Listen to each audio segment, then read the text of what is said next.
Hello, everyone. This is Adam Meister, the Bitcoin Meister, the Disrupt Meister. Welcome to the One Bitcoin Show. Ooh, look at that hair, baby. Today is August the 21st, 2024. Strong hand, long-term thinking. Bitcoin is the next Bitcoin. Be a unique beast.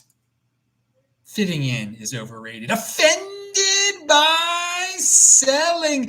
Hello, my elite friends. How you doing today? What, 16 Bitcoin make you a millionaire? I don't know. 2028 halving? Are you shooting for that, baby?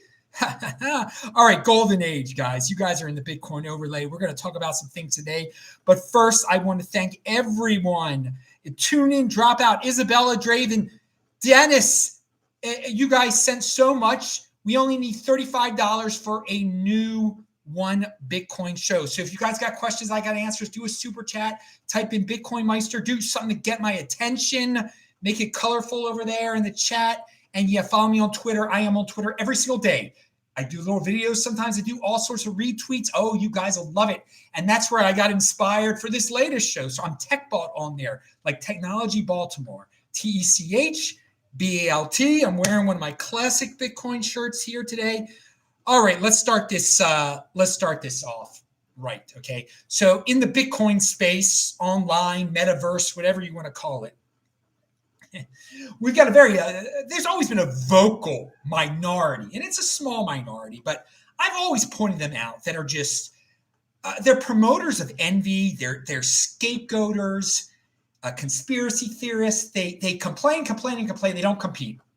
Now I'm out here competing with everybody, putting my ideas out there. And of course, I actually was buying over crying. I think some of these people are crying because they weren't buying back in the day. But hey, you can figure it out with individuals. Now, a lot of these people, when they have started to say some really crazy things lately, they've been shot down in the comments, in the replies on Twitter. And I'm not going to name names or anything. You could find them yourselves on your own, do your own research, okay? But there's always been people who are blaming the banksters for all their problems, and some mysterious cabal of people just making up excuse after excuse after excuse. And dude, just have fun staying doomer. I've said it before, but I just got to comment on one specific thing that's getting bigger and bigger out there. And this has always been beyond the Bitcoin space, and it's still beyond the Bitcoin space. But since I'm in the Bitcoin metaverse, I'm a person who was I've been around for, making myself very public. I mean, my first video in 2013. So I hate that word, influencer. I've been in the Bitcoin metaverse for quite some time. And we've got people, they think they're intelligent by saying, by posting these charts with yellow stars of David in the background, showing, all these Jewish people that are in various positions of power all over the world, in the United States government, in businesses. Some of them aren't even Jewish. And then they also say, some of them they try to hide it a little bit, and they're ignorant. And they say, look, in the United States Congress, we have all these dual citizens. We shouldn't have dual citizens. And sometimes they'll say they're dual citizens of Israel. Sometimes they'll just say they're dual citizens, and you're supposed to guess that they're from Israel. And all they will do is list all of the Jewish people in Congress. That's all they're doing. They're not listing dual citizens. None of those people are dual citizens. None of those people are citizens of Israel. I've said on this show before, on my visits to Israel, I wanted to get a second passport. I wanted to, all us Bitcoiners are supposed to praise people who get second passports. It's not that easy. I couldn't get one. You just can't land in Tel Aviv and say, give me a passport. I'm Jewish. You cannot do that. I wish you could do that. I really, really wish you could do that. I wanted to get a second passport. I couldn't do it. There's a bureaucracy there. They have government workers there too who are inefficient. You have to fill out papers. They do research on you and stuff. It's just insane how paranoid people are about Jewish people. And it's in our space. It's unbelievable. And they don't understand why are all these Jews. And again, some of the Jews they list that are in power, all over the world aren't even Jewish people. Maybe their fathers are Jewish. Some of them are just not even Jewish at all. They're just, people are blindly copying list after list after list. I've seen semi-reputable sources repost the list of dual citizens in Congress, and it's totally fake. They're not dual citizens, guys. All you're doing is listing every Jew in Congress. I mean, that's so anti-Semitic. I mean, it's unbelievable. I mean, I don't like to say, I rarely use that term around here, but it's, come on, guys. That's just, and again, lots of it is done out of ignorance. So I just want to ask everyone this. Why are there so many Jewish people in Bitcoin? Does that make our space? Because we are overrepresented in Bitcoin. We only make up, 0.0002% of the world population. Yet in Bitcoin, I mean, you see Jews all around all the time. And people who even were Jewish and pretend not to be Jewish anymore. I mean, you see all sorts of combinations of people out there and stuff. And they're not, bragging about it or anything like that. And and then why also in the Ayn Rand objectivist space, which completely dislike, they're the biggest capitalists in the world, dislike communism.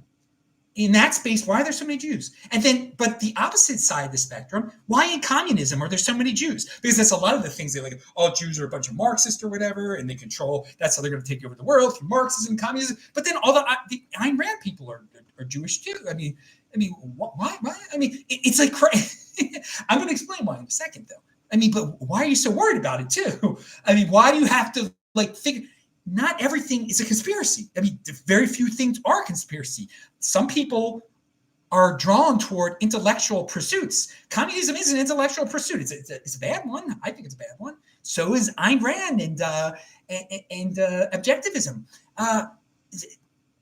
And also, why in the anti-Israel movement, the people who organized, the protests, the riots in Chicago, the things in Colombia, all the stuff we saw went before the semester ended and we're going to see again. Why are so many people that are high up in those organizations also, they're Jewish and they hate Israel? Because you guys are saying it's the Zionists control the world. Wait a second. There's Jewish people that are completely speaking out against this. Again, this is what you guys got to get into. You guys, the haters out there, you got to prioritize your life here. You can go buy beer. You can send your kids to public school. You can do all that stuff. And that's what you prioritize. That's what you wanted. That's what you wanted beer. You wanted to send your kid. You didn't want to spend on private education because we all know that the public schools are pretty bad. They're pretty bad. My parents knew that. They sent me to private school. They saved and they sent me to the best college possible. And for my siblings also. Again, and so, I mean, we're very intellectually oriented. I mean, that's what we prioritize. We want, and on a cultural level, the secular Jewish people in the United States of America prioritize education and intellectual conversations and being successful. This is very important. Very important. A lot of Asian immigrants do the same thing. And guess what? And it's in Bitcoin, we talk about intergenerational passing on money between, we're going to save our Bitcoin for our kids. So for all you Bitcoins who are haters of the Jews, but you believe in that, improving upon generation. My great grandparents came over here. They couldn't speak a word of English. They wanted their kids to have a better life than they did.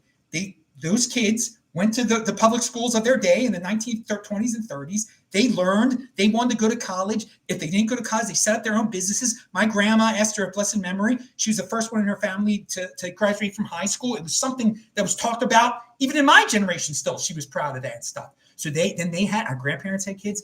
They made sure all their kids, if they could go to college, they would go to college and everything. They would be successful. They saved from their small businesses. They gave those kids money. They paid for their graduate school. Then my parents' generation, they saved. They loved education. Again, they passed it on to their and it just from generation to generation. And guess what? We keep getting richer and richer and more successful and more into things, more intellectual type of stuff. to completely assimilate it into American culture, except, we keep our religion. This is the seculars. Because, again, everyone loves to paint Jewish people as, or the haters do. They'll show what some Orthodox guy does, some Orthodox guy that completely hates Israel. They'll show what he does. Then they'll pick out every bad thing that's done on the Orthodox, that's done in the secular.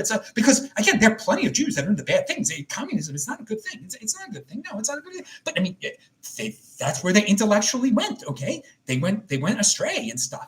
But so, I mean, you can make all sorts of fancy little charts with yellow stars and show that Jews are powerful and show this thing that a few of them believe in and this thing a few of them believe in, and then you go totally down the Candace Owens rabbit hole. Look what happened to her. Look, literally, her latest video. She is rambling and screaming, and it seems like a crazy person. Now, I think part of the reason she does it is because she just goes to the most controversial thing possible, and now she's gone way too far. She's gone beyond the Overton window, but she's becoming more and more desperate. Maybe she doesn't need money. She's married to like a billionaire. So I don't know. She likes attention and stuff. I don't know. But some of these people, most of the people out there that are haters, they're just haters. They're just envious. They need some rational explanation to why they have failed and why this very, very, very small minority they see all over the place being very vocal, sometimes saying things they don't like. And it's, I don't know. They're not thinking logically at all. So it's in a Bitcoin space too. And in Bitcoin, we're supposed to be confident decentralists, they thought. So it's just you're supposed to ignore. So you're supposed to take care of yourself. Personal responsibility is the new counterculture. It's a real thing. Okay. So I'd advise people just, don't waste your time worrying about why just hating on other people because they're successful. And just creating mysteries in your own head. There's some pretty simple explanations. I always say, one of my tenets in life is you see things through a cultural lens. If you follow some cultures are just very successful. They're very regimented. And I think cultures that, prioritize education, you end up in a good space. I mean, I ended up interested in Bitcoin. I'm interested in technology, interested in space, interested in the internet, all these, nothing physical, not like digging holes and that's cool if you want to build stuff or if you want to play basketball or whatever, but that was never my thing. And for me, it's paid off quite well. And so again, guys, I can't stress it enough, and I just thank God my parents did not send me to public school. They've only become much, much worse, and they're violent places. And let me just see if anybody sent before we move on to Kamala here. Okay, nobody has really. Someone says Durango, Colorado. Okay, very nice. All right. Let's move on. Again, if you got questions, I got answers. Send them in there, people. And again, retweet this stuff. Retweet it. And remember, you don't have to. You can watch different parts of. You play this at 2x. You can jump around and skip around.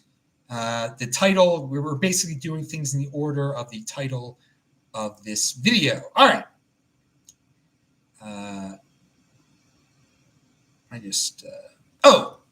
And for all the complainers out there, what's your solution to Jews, Jews being everywhere in the things that you like? What's your solution? What is your solution? Will your life be better if we just all disappeared?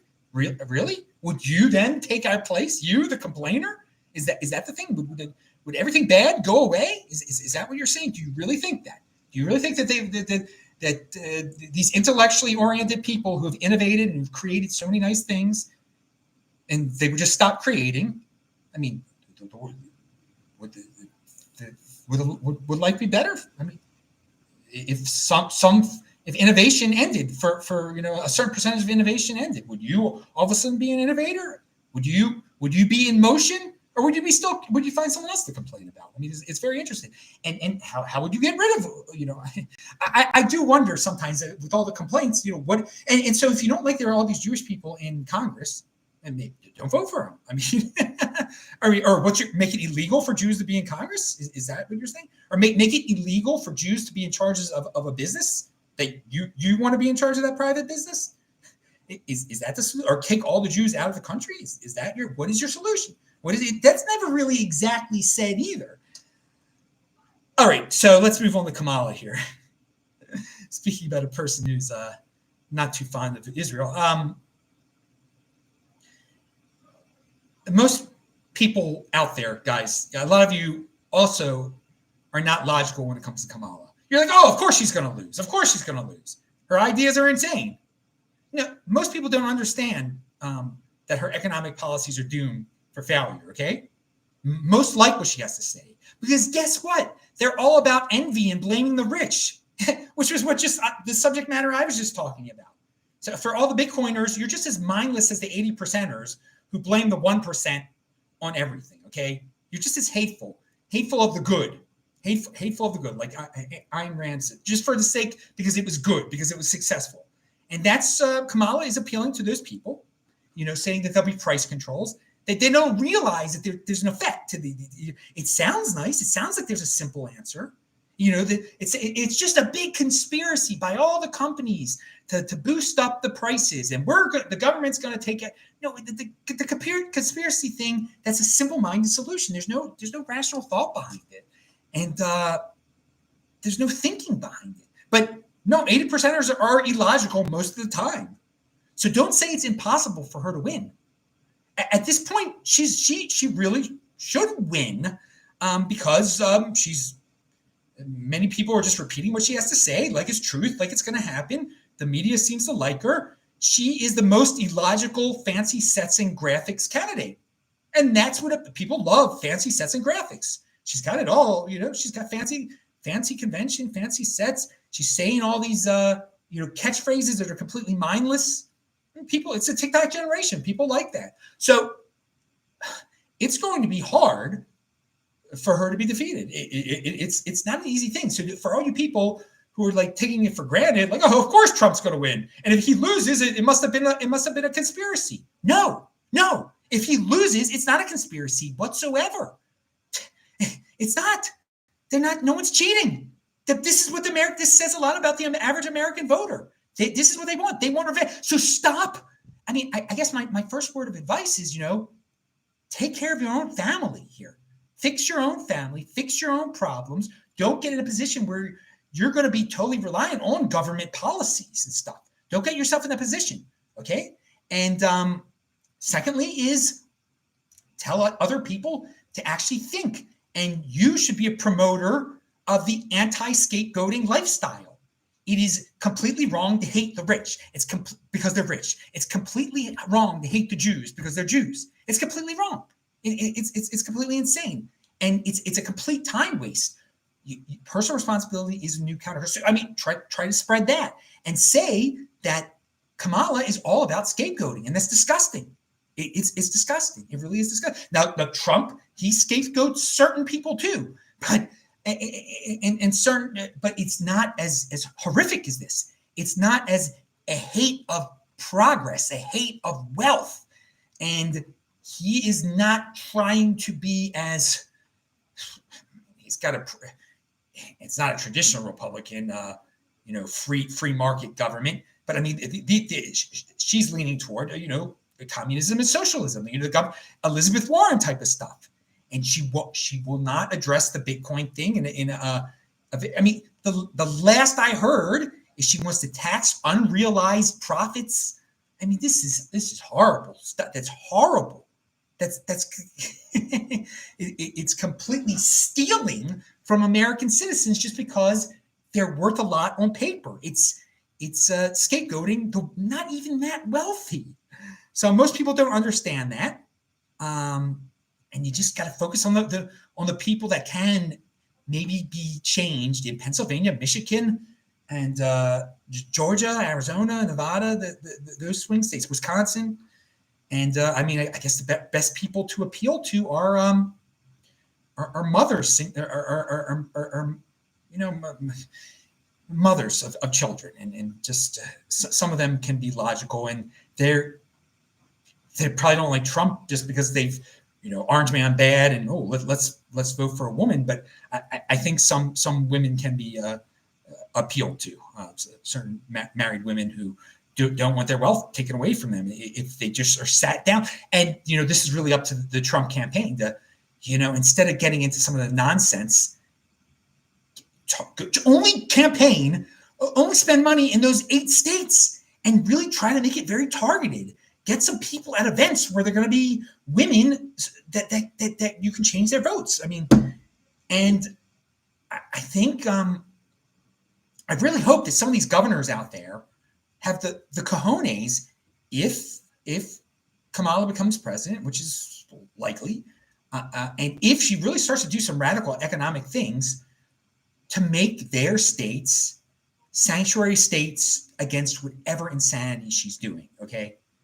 And, let compete, don't complain at that point. They'll be competing to get people to move to their states. And again, I love it here in Utah. It's a beautiful place. And we've covered that before. So Salt Lake City, great. Oh, and another thing, some people say that Trump is the only Republican who can lose to Kamala. And I say no. I say not at all.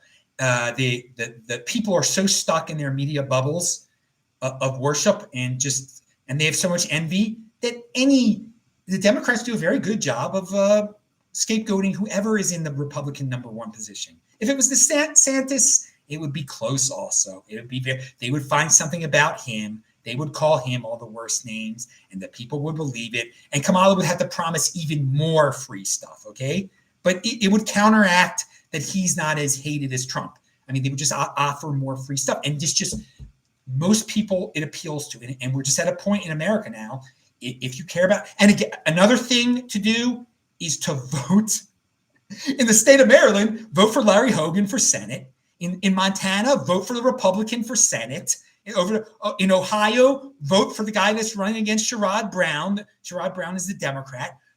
It'd be great if the Republicans if she becomes president, that the entire Congress will veto every single thing she does, both the House of Representatives and the Senate. That's a very good thing you could do too politically, and support those candidates in those close states like Ohio and Montana and possibly Maryland, where Larry Hogan sort of has a chance. And yeah, I know he's the most milquetoast Republican there is, but he ain't voting for no wealth tax. Okay, he'll vote against that, and the woman running against him will vote for it. So that's a big difference when it comes to the state of Maryland. Okay, you could say that Larry Hogan's not really a real Republican. Whatever, he's not going to vote for the communism. I know that. All right, so there's not a puppeteer behind everything. I should have said this, but conspiracy theorists always, think there is a puppeteer behind like everything. There's some master puppeteer. It's not that life isn't that simple, and I know that people out there want there to be just some simple master puppeteer behind everything that they can blame all their problems on. So why not just blame the Jews? Why not just blame Soros? Why not just blame Kamala for everything? I mean, it goes both ways or whatever. No, there's just lots of moving parts out there. You take personal responsibility for yourself, okay? It's just the scapegoating. It's the 1%. They control everything. The 1% ruined everything. The 1% got rich during the virus, and everybody else got poor. I mean, this is another thing, guys. If we remain in economic slumber, people always do well. I've done well throughout all of this stuff, okay? During the Great Depression, 33% of the people did pretty well, okay? They did well, all right, even then. And we live in a technological world now where we're never going to get to a Great Depression type of thing. We have so much abundance right now. In terms of clothing in the United States, if you're like completely broke and poor and have nothing, you'll never have to pay for clothing. We have so much extra clothing in the United States.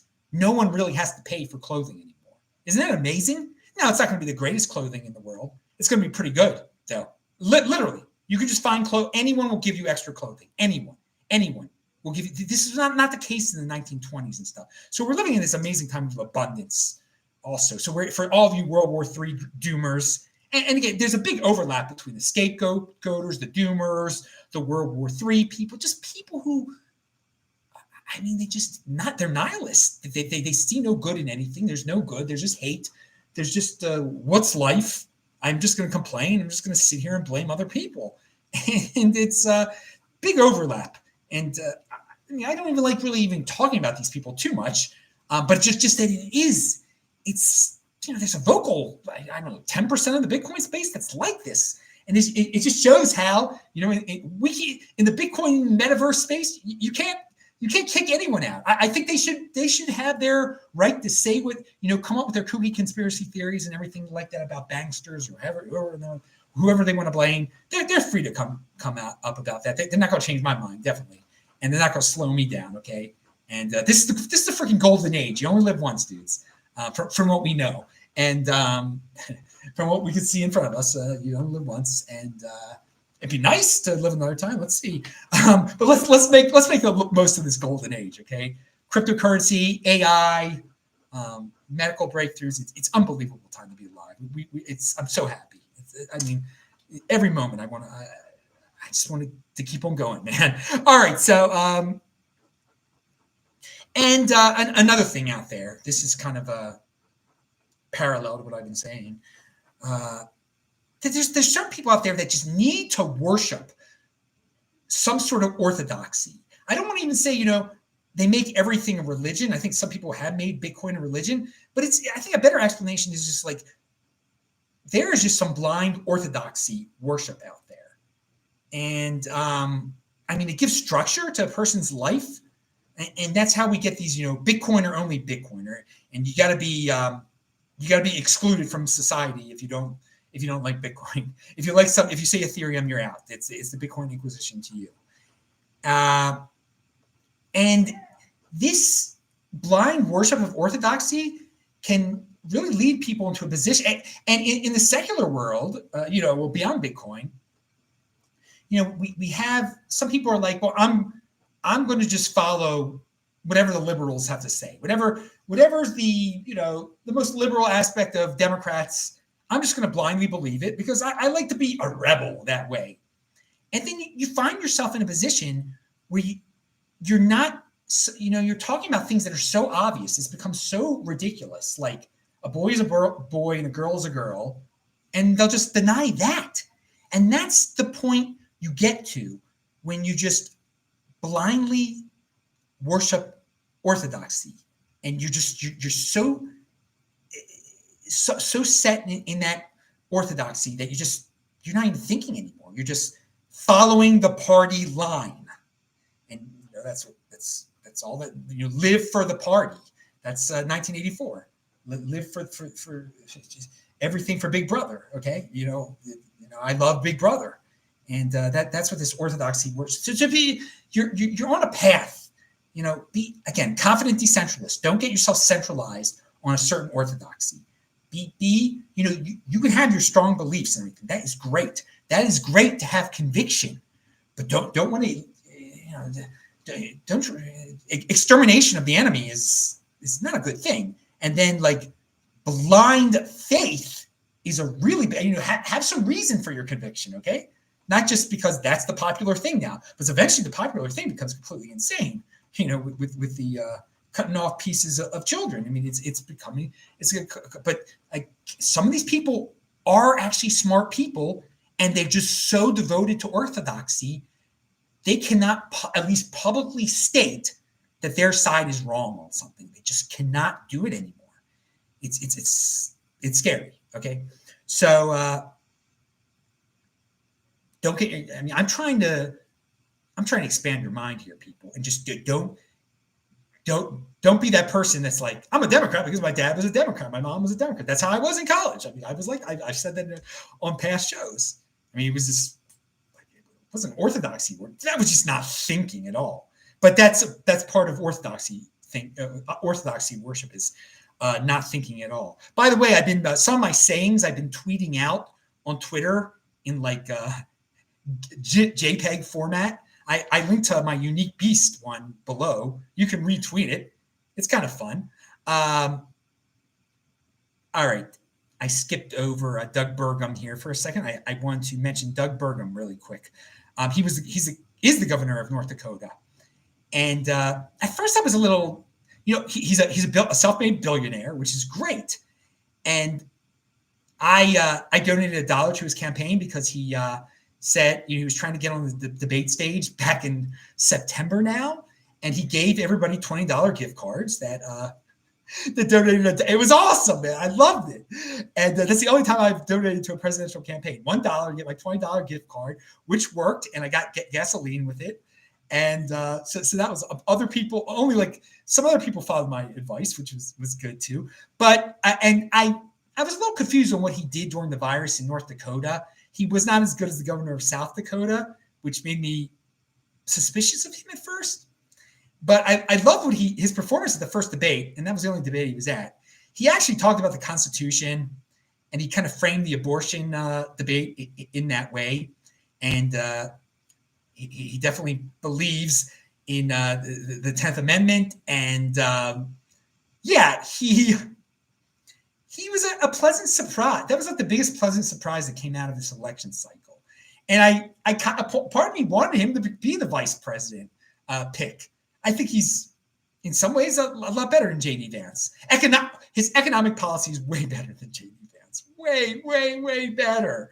But again, we live in this fancy sets and graphics society, and he's just not as fancy sets and graphics as JD is. And Trump was going to win Ohio or North Dakota anyway, so that wasn't part of the issue. But I just wanted to point out there that a lot of people like to hate on Doug Burgum because he's from North Dakota or because he's a billionaire, but he is an interesting guy, and I think he had the best economic policies out of all the candidates. And some people are going to say Vivek did, and Vivek was definitely the smartest person who ran for president this year. And he had great Bitcoin policies and everything, which was great. But he seems kind of willing at times to get the state to interfere on behalf of certain industries for certain reasons. And he can make a very intellectual argument on why that should happen. But I think even Burgum was a more free market than Vivek was. But Vivek is a very smart guy, and I wish them both very well there. So there was Nancy Pelosi said Joe Biden should be on Mount Rushmore, and obviously it's ridiculous, but obviously also to some. She doesn't really believe this. It's pretty obvious to me, at least. But the scary part is because she said it, it will be repeated by many in the media, and most of them won't believe it either. And a large hunk of the country will believe it. So this goes to show you, what I was talking about before. If you repeat something ridiculous over and over and over again, and show charts and even show his face on there. If you show charts with a Star of David, with all these people connected, or if you show a chart, a pretty picture of Joe Biden's face on Mount Rushmore, some people will just believe it. They'll be like, yeah, that makes sense. That's totally logical. Yeah, he's one of the best presidents. Nancy Pelosi said so. He should be on Mount. Look, there's a picture of him on Mount Rushmore. It makes sense. So this is you're 80%er. I'm just giving you some insight, guys. So don't be shocked. Don't be shocked by some of the things you're going to hear out there, because people can get away with saying the most ridiculous things. And so I'm here to call out some of the most ridiculous. Everyone should call out when they hear something ridiculous. I will say that. But can you imagine what George Washington, Thomas Jefferson, and Joe Biden? Compare those three men. Really, compare the three men. The intelligence level of Thomas Jefferson, the innovative government structures of Thomas Jefferson, the bravery of Thomas Jefferson, and the bravery of George Washington, the leadership ability of George Washington. I compare them to this career politician who's senile now. It's unbelievable. There are people that be like, yeah, they're all the same. Some of the people on the left, they're all just old white men. Yeah, so they're all the same. They're equal. So I like Biden. He's the best old white man president we've had. So yeah, he's just as good as that. This is how you become very primitive when you see things through a racial lens. You become very primitive when you are tribal. I mean, tribalism is totally primitive. Judge the culture. Who's more cultured, Joe Biden or Thomas Jefferson? Who promoted a culture of freedom more, Thomas Jefferson or Joe Biden? Who tried to interfere in your life more, Thomas Jefferson or Joe Biden? Most people don't know the answer to that. Oh yeah, I almost skipped this very important thing about Ayn Rand. I am an Ayn Rand promoter. That's what I want to. I'm not an objectivist, because like if you say you're objectivist and you don't like, some of these people are so, let's talk about Orthodoxy worship.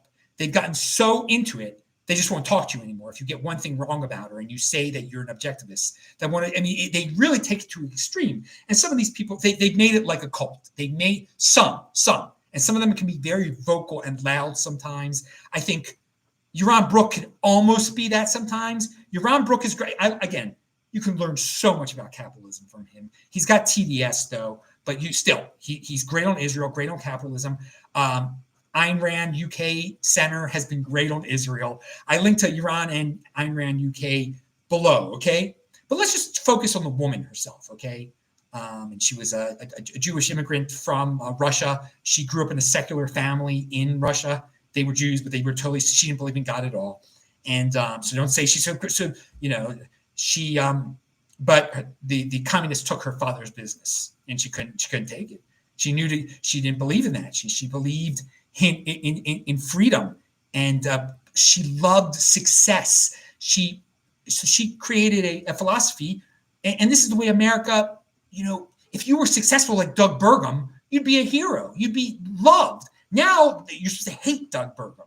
Okay, you're supposed to hate anything that's successful. You're supposed to, you're supposed to love someone who gave away all their fortune or something like that. That's the only way a successful person can be good.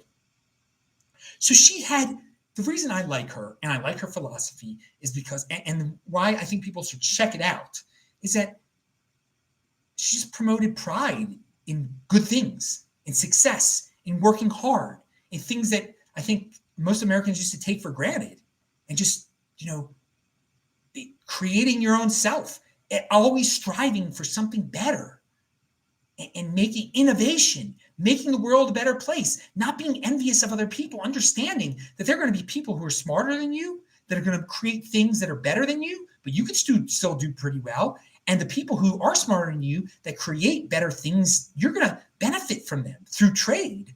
And I mean, people are going to create all these technologies that extend your life, make your life simpler. You should love those people. You shouldn't hate them. You shouldn't envy. You shouldn't, be ripping on Elon Musk and just saying, oh, he's bad for society, or billionaires should be made illegal. She would vomit. And so many people, through the 70s and 80s said her books were exaggerations of what could happen. Oh, it'll never get that bad. It'll never. No, I read Atlas Shrugged, and yeah, it got that bad. it's really to that level of just the government trying to level everything out. People hating themselves because they've done well. People just bringing themselves down so they're equal to like scum, and just wanting to take everybody else down to their level.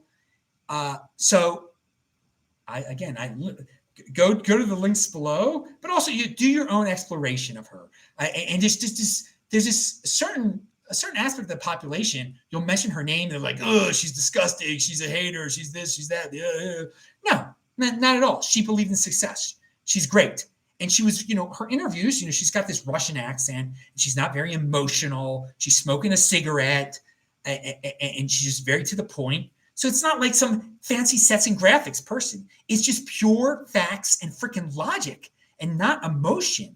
And she would be appalled by these conspiracy theories and all this. She'd love Bitcoin. I think it'd be great. So so I am a promoter of her, because I don't want to, again, check out most anyone that says, that's talking about her. I think you can learn about her and objectivism. And once you start to get too much into it, then you get into this like, which objectivism is the real objectivism?